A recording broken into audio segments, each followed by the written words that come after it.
Welcome to my channel Sonali Bloggers. দেখুন কেমন পান গাছ হয়েছে আমার শ্বশুরবাড়িতে। পান গাছগুলো দেখুন কেমন, তার সাথে হয়েছে কালো কালো লঙ্কা, কালো কালো বড় বড় লঙ্কা। এই পান গাছই দেখাও বলে আমি আপনাদের সামনে এই ভিডিওটা নিয়ে এসেছি। পুরো 4 জায়গা শুধু পান আর পান, শুধু পান আর পান। তুলছি আমি পান, দেখে একটা তুলে নেবো। দেখো কত সুন্দর পান হয়েছে,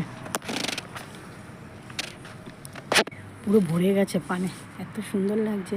আমাদের ওখানে কলকাতায় পানের কত দাম, পান কিনে খেতে হয়, কিন্তু এখানে পান কিনতে হয় না। আমার শ্বশুরবাড়িতেই পান ভরে গেছে, আর কেউ খাওয়ার লোক নেই, তাই দেখুন কীভাবে পান হয়ে আছে। পান দেখে মাথা খারাপ হয়ে যাচ্ছে আমার। পান গাছ আমি খুব একটা দেখি না, কিন্তু এত সুন্দর লাগছে না। পানগুলো কত বড় বড় হয়েছে, ফ্রেশ পানগুলো। আমি তো তুলে নিয়ে যাচ্ছি বাড়ির জন্য, মা দিদির জন্য আরও তুলব। সবাইকে অনেক অনেক ব্লগার। দেখুন গাছ, আমার শ্বশুরবাড়িতে কত পান গাছ হয়েছে। আমাদের গাছে শ্বশুরবাড়িতে পান গাছ কেমন হয়েছে দেখুন, মিষ্টি পাতা পানগুলো সব, লাল লাল লঙ্কা।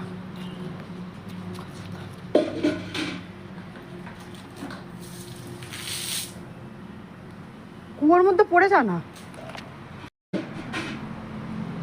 কালো কালো লঙ্কা, পান।